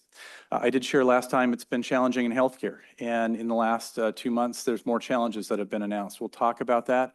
I'm proud of the fact that this mission, vision, and values remain strong at Evergreen Health. It is foundational for what we do, and largely the result of the fact that we have a governance structure which is very unique, and it's very let's just say, becoming more and more scarce. And this concept of a publicly elected board, 3 of whom are here with us, and the 4 others that are exceptional in their own right, but this concept of the community making decisions about what we invest in and how we address challenges, whether it's Medicaid funding cuts that are coming or how we grow to provide services in a time where access is a challenge, is predicated on the fact that these folks have, one shareholder, and it's you. It's the community. And so that remains important as ever as we navigate really challenging times. A reminder, our public hospital district is a geographic boundary of the outlined green area in this slide. So of those 7 cities that I referred to, it was 1967 that the community said, do one thing for us. If we support this public hospital, bring us healthcare local. And that's what we've been trying to do for some time. 1972, we opened our doors. And now with 330,000 residents in that region, the services that are required have grown significantly. I do like to point out that we are affiliated with another public hospital district that is part of our system, Evergreen Health Monroe. That is Snohomish County Public Hospital District number 1. That's in the teal outline, a larger geographic area, but smaller from a population standpoint. I want to make it very clear that the levy that we're talking about, or the levy lid lift that's on the ballot, is specific to King County Public Hospital District number 2. We do not have any shared finances. What we do share is expertise with providers and leadership to help support that public hospital, particularly in a time when they were really struggling to keep services open for their community. So if there's any question about what the levy lid lift means, it is specific to Evergreen Health Kirkland. A reminder then, as a public hospital district, we are a municipality. We are a special purpose district. On the ballot, you will find us at the very end. And hopefully, last but not least, would be considered here. But the property taxes that the individuals that live in the district that support the hospital represent about, currently with the current levy, 2% of our total revenue. A small but very important part of the funding that we receive to provide services for the community. You all saw this slide last time. I think the important part of this is the nature of the services and the spectrum of care that's being provided at Evergreen Health now, from the start of life to the end of life and everything in between. There's an updated headline slide that I shared last time that shows even in the 2 months that we spoke, services are changing around us in the Puget Sound area and beyond. The headlines that I'll be sharing are local, but this goes well beyond nationally on what's happening with services. And so for some organization, the numbers that you see on this slide are starting to decrease simply because of the decisions that are needed to be made to try and be here financially. And this is well in advance of the challenges that will be coming as a result of HR 1, the One Big Beautiful Bill, and the Medicaid cuts that are anticipated with that legislation. I like to point out that we partner with many important organizations. Fred Hutch and Seattle Children's are listed here. New news from when we were here last on July 1st, we expanded our partnership with Seattle Children's so that more kiddos can stay locally with the expertise that Seattle Children's brings, so that those physicians that are in specialty services will actually now be on med staff with us so that kiddos can receive their care locally here at Evergreen Health, which we do some of that now. This will greatly expand that capability. It's just behind me, a stone's throw away of where our important clinic in Kenmore is and the services that we provide here. I did last time share that, being out in the community through community-based organization partnerships are incredibly important. They were 2 months ago when I was here. Of course, they are now and will remain that way going forward. We are the only public hospital district that I'm aware of that uses their general levy in a way that actually is supporting community programs that are actually external to the organization. What's on this slide here represents both internal and external programs that are part of our general levy. I won't go into too much depth because I shared previously about these, and it represents $6.2 million worth of funding. And we're proud of that. We're proud that even though during really challenging financial times, our governance structure, our board said we need to continue these. And that is, I think, a commitment of what Evergreen Health is to the community. The quality acknowledgements, I don't need to perseverate on. I think they're some of the most important that we do here, right? It is the start of our day. It is the end of our day. Quality and safety are non-negotiable, and the folks that are sitting to my right and my left make sure of it. And before the profit and loss statement, before the revenue and expense forms, we talk about what quality and safety are being provided, where we need to improve. And no matter what badge, what ribbon we receive, we know we need to do it better than we're doing today. And that's the philosophy of Evergreen Health. I shared this last time. I'd like the community to know about this. There are 12 other hospitals in the country right now that have achieved these marks, the highest that you can receive from health grades, from Medicare, Medicaid, and from Leapfrog. And of course, it's listed as number one, and we're not saying we're better than the others on here. There's great organizations, but it's alphabetically ordered. So I want the community to know we're not saying we're better than the Mayo Clinic, but we're really pleased to be on the same list with them and others, UCLA and Stanford and such. The financial challenges remain and continue for many hospitals, and decisions about how to invest in services or address these challenges are largely the result of several years of difficulty as a result of some of the after effects and intra effects of the pandemic. The bubbles on the right sort of speak to the simple math equation that expenses rose significantly greater than revenue did from our revenue streams that include typical commercial payers and from Medicare and Medicaid. When that happens, we see this sort of difficulty. Now, the good news is things are improving in this space, but I will point out in the 2024 section here, you see that highlighted $400 million operating loss is estimated to go up to $1.6 billion. So going backwards, should Medicaid funding reverse? And we do know that that is on the horizon. What we don't know is what the state will plan on doing to address the gap. And that's a 10-year issue when we look at the new HR 1 resolution that moved forward.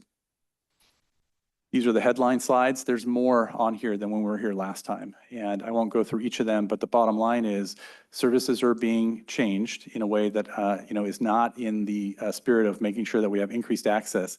This is not because these organizations aren't wanting to do this. It's because of some of the financial challenges to try and make it work. And remember, these are all relatively new and additions to what I showed last time 2 months ago. This is in advance of what is coming with Medicaid cuts, which are not intended to start in effect until 2028. So there's a 2-year sort of gap period.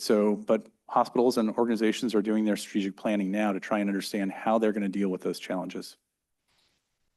This is a new slide. So July 3rd, Congress passed the One Big Beautiful Bill Act. I have included a quote from Cassie Sauer, who is the CEO and president of the Washington State Hospital Association. I'll let you read that, but I don't think it's an exaggeration in some of the language that is shared there, particularly when you look at the bottom portion of the left side of the slide.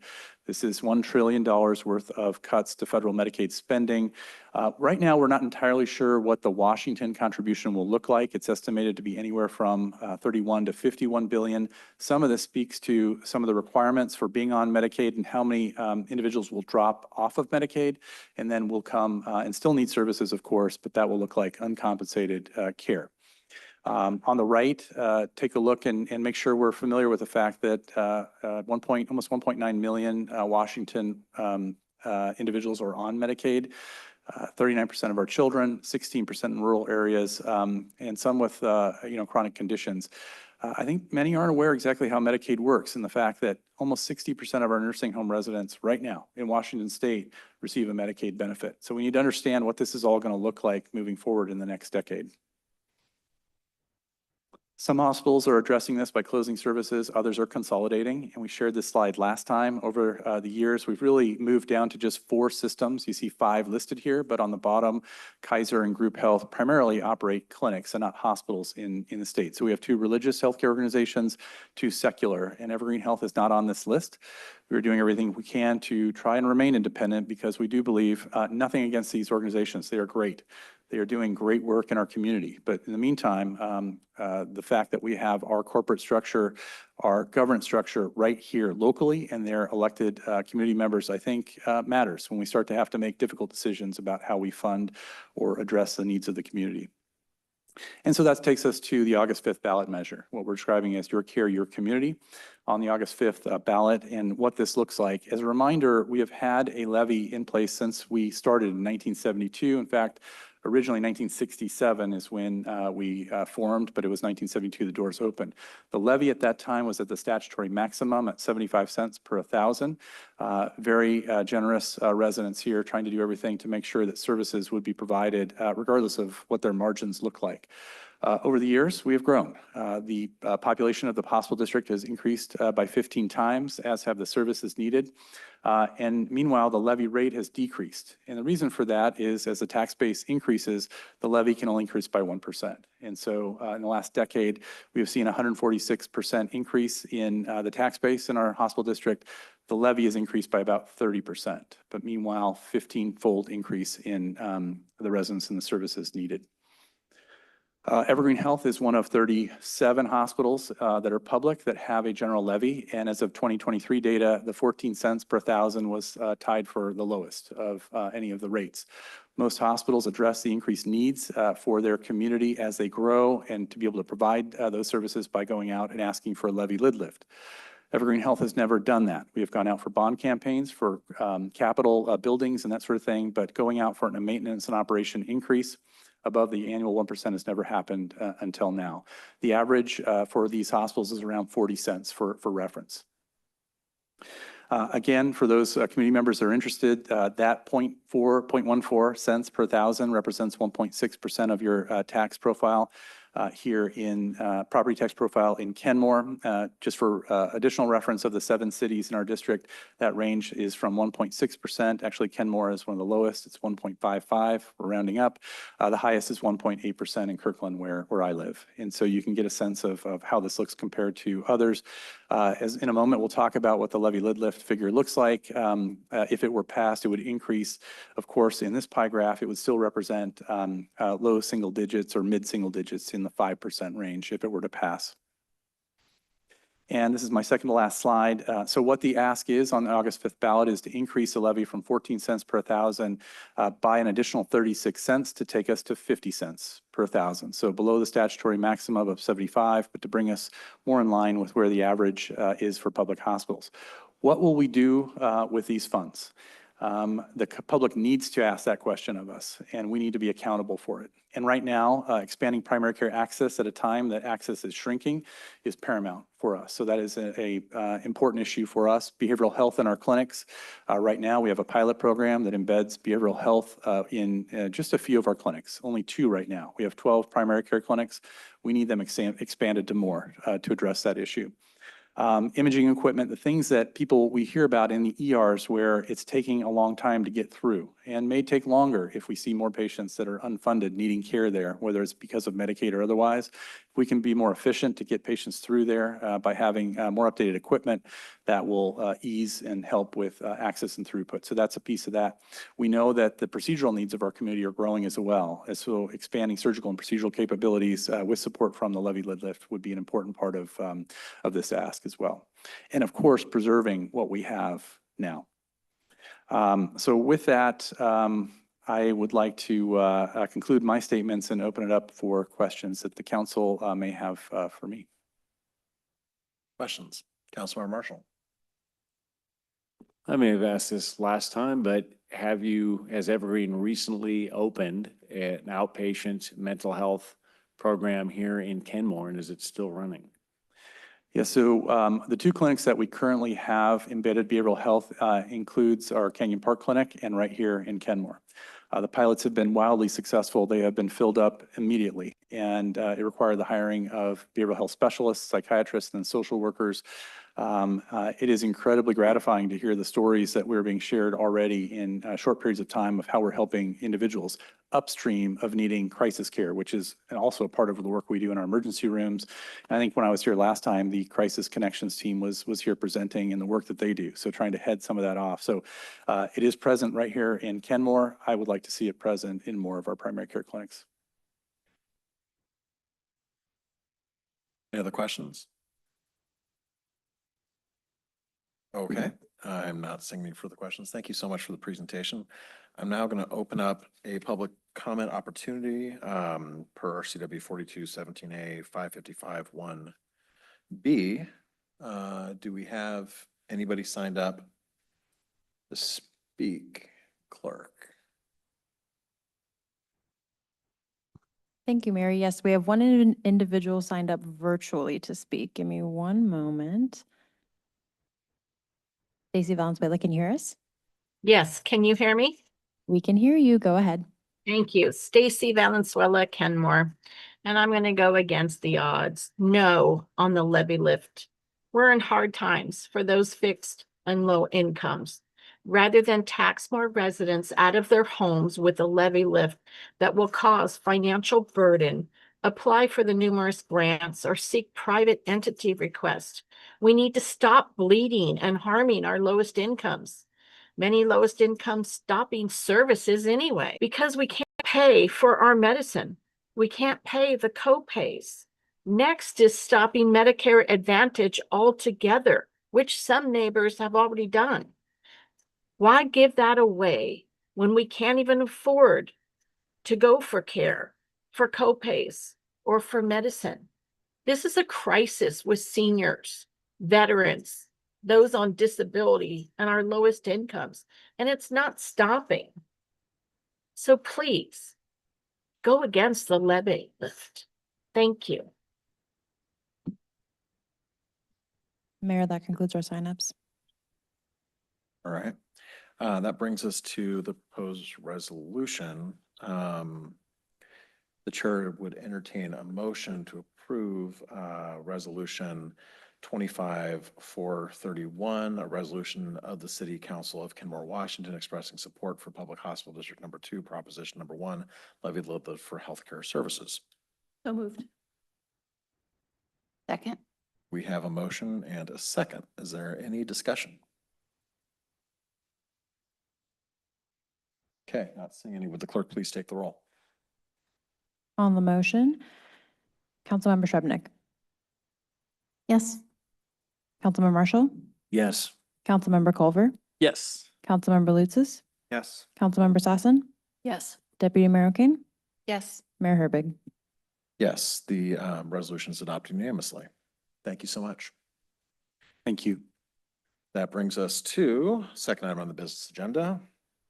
August 5th, 2025 primary election ballot measure, King County Proposition Number 1, Parks, Recreation, Trails, and Open Space Levies. We're going to have a presentation by King County Department of Natural Resources and Parks Division Director, Warren Jimenez.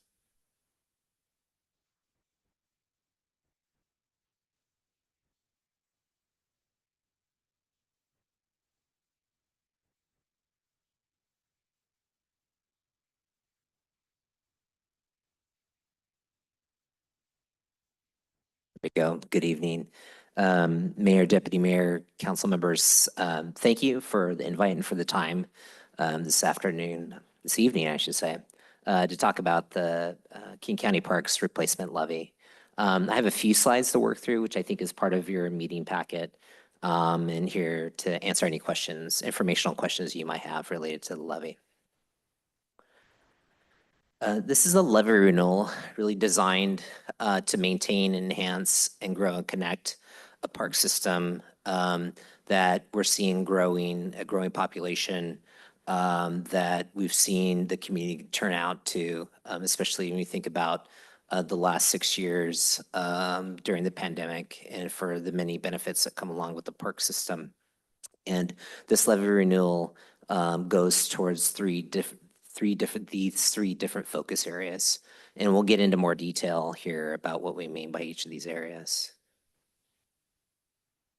This is basically a snapshot, a summary snapshot of the levy renewal here. And I'll touch on a few numbers here, starting on with the levy renewal rate. This is a levy renewal that's being proposed on the August 5th ballot. At 23.29 cents for every 1,000 of assessed value. The median home value for King County is $844,000. So for that homeowner, it would mean $16.38 per month. And if you were to kind of compare that to the current levy, since this is a renewal, it is $2.50 per month. And I mentioned in the previous slide where it goes to kind of maintaining and enhancing and increasing. You can kind of see in this pie chart those kind of categories around clean, safe, and open, increasing access and growing and connecting, and the various ways that these investments would go to do that and achieving each of those goals and outcomes. And again, as we go through these slides, we're getting into more specificity about what these investments would go for. And this is a bulleted list of how these investments landed based on the allocation plan that was part of the referral of the legislation for that King County Council to be referred to the ballot. And so each one of these slides hits on each one of these topics that speaks to those three investment areas that we talked about in the previous slide. So I'll touch on each one of these bulleted points. So the first one is aquatic facilities. $68 million would go for a couple of purposes. One would be for the Weyerhaeuser King County Aquatic Center located in Federal Way, $22 million would go towards things like major maintenance needs and energy efficiency upgrades, as well as a continuation of an aquatics facilities grant program. You all may be familiar with that, where the current levy has an aquatics facility grant program for capital needs of new and existing aquatic facilities. And part of the 46 million would go for specific purposes in Shoreline, Kirkland, Bellevue, Evergreen, Aquatic Center, Cottage Lake Pool. And I believe Kenmore has been part of some feasibility study that's been funded in the past. Ball fields and sports courts, $60 million would go towards things like new ball fields and sports courts, natural grass to synthetic turf field conversions, synthetic turf replacements of fields, and a new grant program for ball field preservation and access grants. This would be a competitive grant program to design and build and program new and enhanced public recreational facilities on county and city-owned lands. So jurisdictions and partners like Kenmore could apply for that.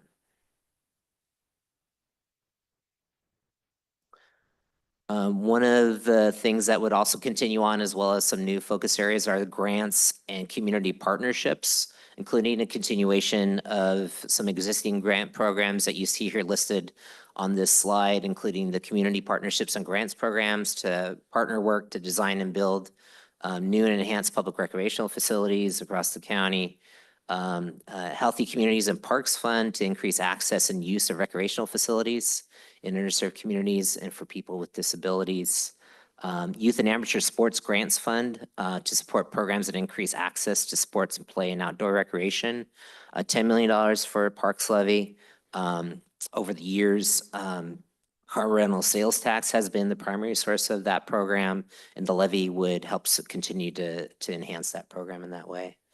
And then $25 million, and we'll go into a little more detail here in a second. In the next slide is a new pass-through for new funding directed to cities and towns for parks, capitals, and operations. And then other partners around educational and civic venues. $66+ million would go towards the zoo, the aquarium, Waterfront Park, Pacific Science Center, and Memorial Stadium project with these levy proceeds. And then this next slide talks about the pass-through amounts that would go towards places like Kenmore. In total, $119 million would be directed towards cities, towns, and parks districts. So that would be a continuation with this current levy.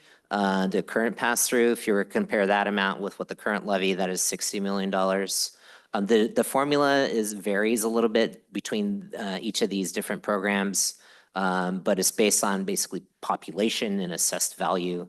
And then I mentioned in the previous slide, the $25 million directed to cities.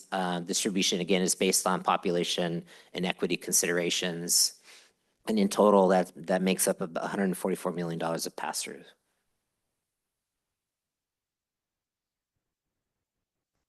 an important element to the levy is funding the operations and maintenance for the King County system and that direct responsibility. The levy provides 85% of operational funding for the county across the system here. By the numbers here, just sort of demonstrates the system here across the county for purposes of operating and maintaining and making sure that it's safe and accessible.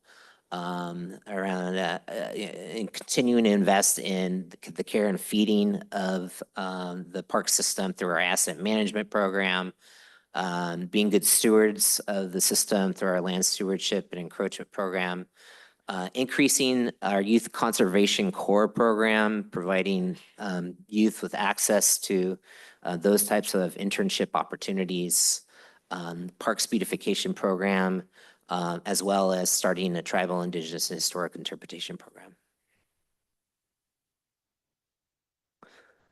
For climate resiliency and conservation and stewardship, $175 million would go for a few purposes. Continuation of open space acquisition and conservation. The parks levy is a match component of the conservation's futures tax, which continues the protection work across the county.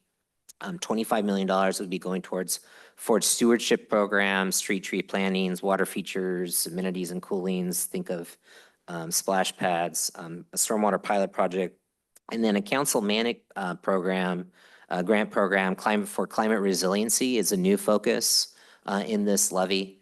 And then stewardship and acquiring those lands that we take in, investments in the fish passage program, as well as environmental stewardship, things like natural resources, site planning, continuing to invest in our maintenance facilities and remediation work.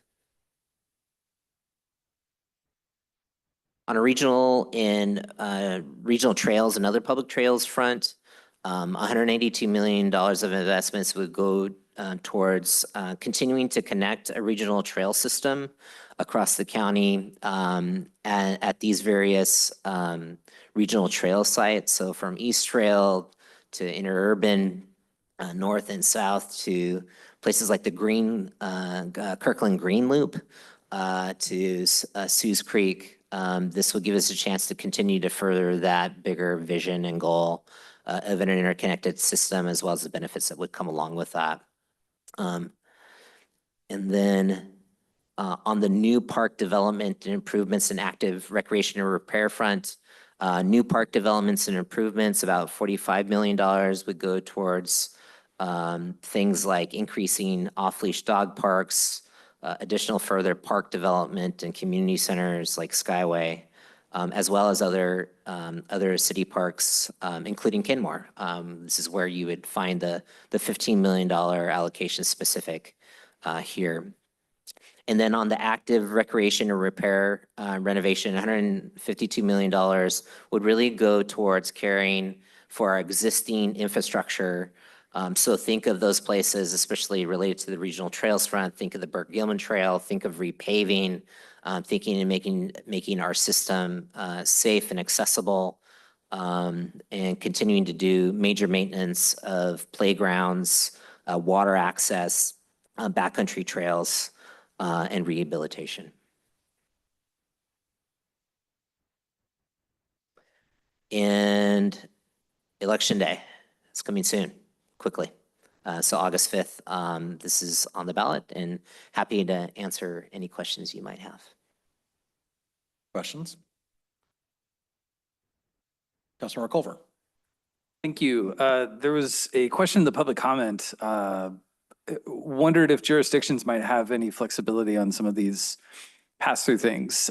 We're obviously slated for it with, there's a Lake Point effort in the works, right? If cities decided to go a certain direction or not go a certain direction, do we have any flexibility there, or is it sort of mandated by county council? That is what it is. Would we need some sort of complicated, go back to the voters with a follow-up ballot? I'm sure they would love that. Do you have any idea on anything like that? Yeah, so the legislation states the purpose related specific to the funding of that site. You know, with this current levy, one of the things that we really heard from jurisdictions related to the pass-through is that maximum flexibility, of course, for those parks purposes. So for Kenmore, with this upcoming levy, if approved on August 5th, you would receive about doubling the amount that you would be currently getting. So with that funding, you certainly have a lot of flexibility and a lot of room on that, as well as the ability to pursue other grant funding with some of the programs identified in this presentation. Okay, cool. Thank you. Councilor Shumnick. Thank you for this presentation. I just want to reflect, well, first ask, just to make sure I understand. So the bump up is to 23, is that correct? From 18 or 19, something like that? Yeah, the final rate of the final year Yeah. is, don't hold me to the pinpoint here, but I think it's about 19.59 cents. Yeah, so. Approximately. So for for at a 1 million assessed value, we're talking about a $50 bump basically for a year. Yeah, so when you compare it, it's $2.50 more when you base it on the 844 assessed value. It's even less. So, Okay. yeah, so that kind of gives Yeah. you a sense of what that is. I think our It's assessed about is a $25. little bit higher than the countywide average, but still even less than that. I mean, I just want to reflect, that's an incredible value for the city, for the residents of Kenmore. In terms of the return on investment, a countywide levy like this is shouldering these major investments across the whole county. So for example, for Lake Point, $15 million would be very difficult to shoulder on our city residents. And this way it's distributing that burden across the entire county. So this is a significant benefit for our residents. So I'm just sort of reflecting back what I'm hearing. And that's on top of, as you mentioned, the doubling of the, I can't remember exactly what you called it, the pass-through city funds that are kind of grant oriented, like you apply for them. So I just think this is terrific. I'm a big parks booster, so I am just, thoroughly impressed by the range of things that this levy supports. Any other questions or comments? All right, well, thank you so much for the presentation. We're now going to open up a public comment opportunity pursuant to RCW 4217A 555 1B. Clerk? Thank you, Mayor. We have one individual signed up on site, Patrick O'Brien, but I do not see him. Can we move on to virtual? Yes. Great. Stacy Valenzuela, can you hear us? Yes, I can. Can you hear me? We can hear you. Go ahead. Thank you. Stacy Valenzuela, Kenmore. I oppose the PROS plan funding. First, because the stated discounts for seniors, those with disabilities, that were stated that you passed taxes previously failed to materialize in most cases, along with the destroying of our wetlands and ecosystems at 4 parks to date. Misspent millions for a few clubs serving less than 1% of our Kenmore populations. One failed to repay the loan sustainability or taxpayer funding of over $500,000. Years of no rent, no utilities, no maintenance have been collected that could be used for maintenance. How can the environmental concerns of residents and environmental organizations be ignored and overlooked for recreation on natural habitat? Our neighbors are already crying about the higher taxes that came through from King County. I think we need to stop destroying our natural habitat. Stop bleeding the taxpayers. When you deny us participation, our vote for where this funding is directed, choosing to place club members on task force committees, rather than preservation and protection of our natural habitat and resources, which is the number one at all surveys of our community.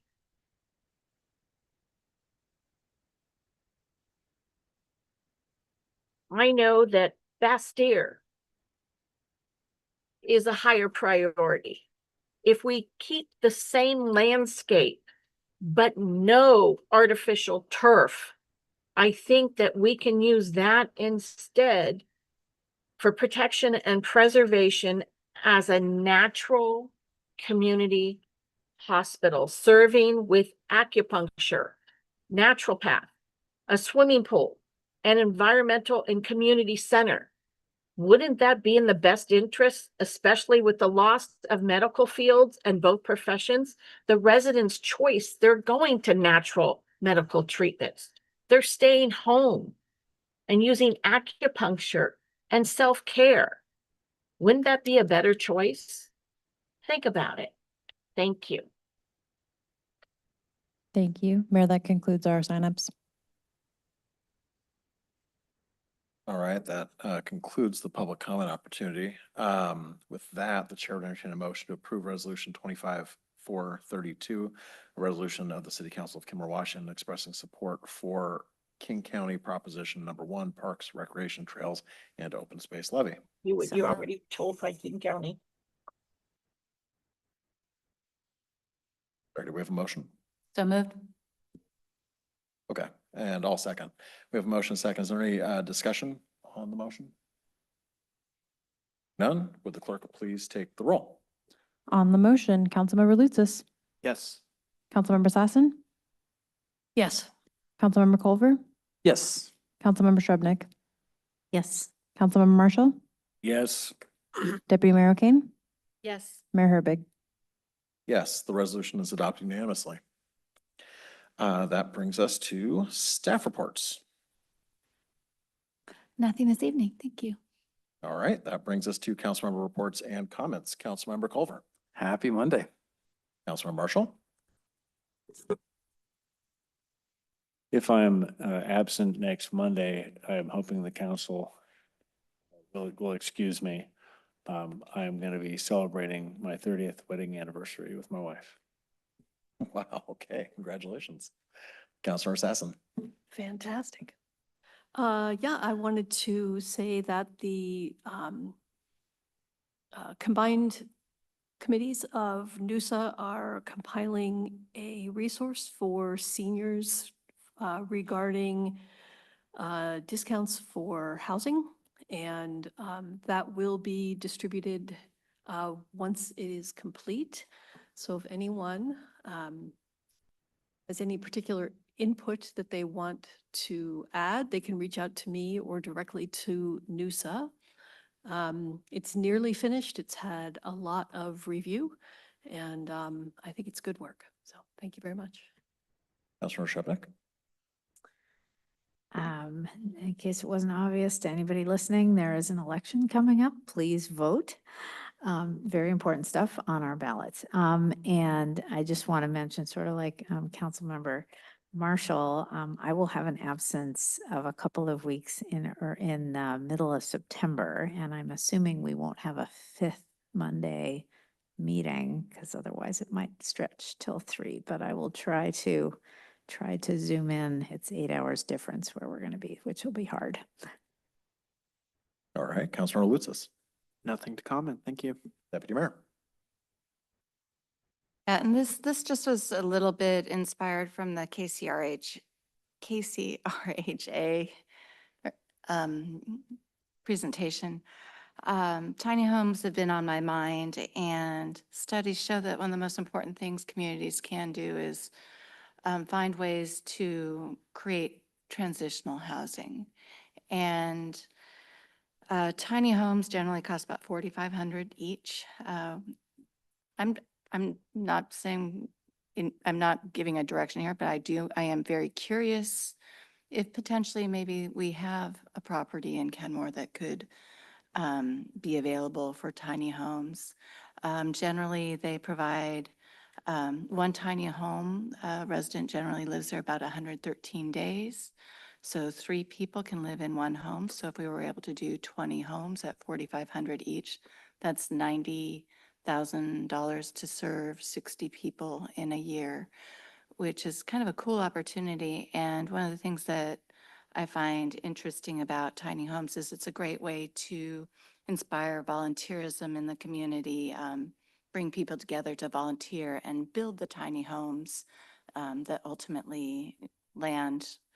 And I hear it's pretty fun. So anyway, I just wanted to just say it's on my radar. It's not a direction or anything, but just for us to kind of think about when we have a housing crisis, one of the most important things is getting people off the street. Tiny homes provide communities where people work together and support each other, and they are given the support to move on to permanent housing. So just want to plant a seed and say it's something that's been spinning in my mind for a few months, and wanted to share that. I think that's all I have today. So thank you. All right, and I don't have anything to add, just flagging that, yeah, no, I don't have anything to add. So nothing more for us. We are adjourned.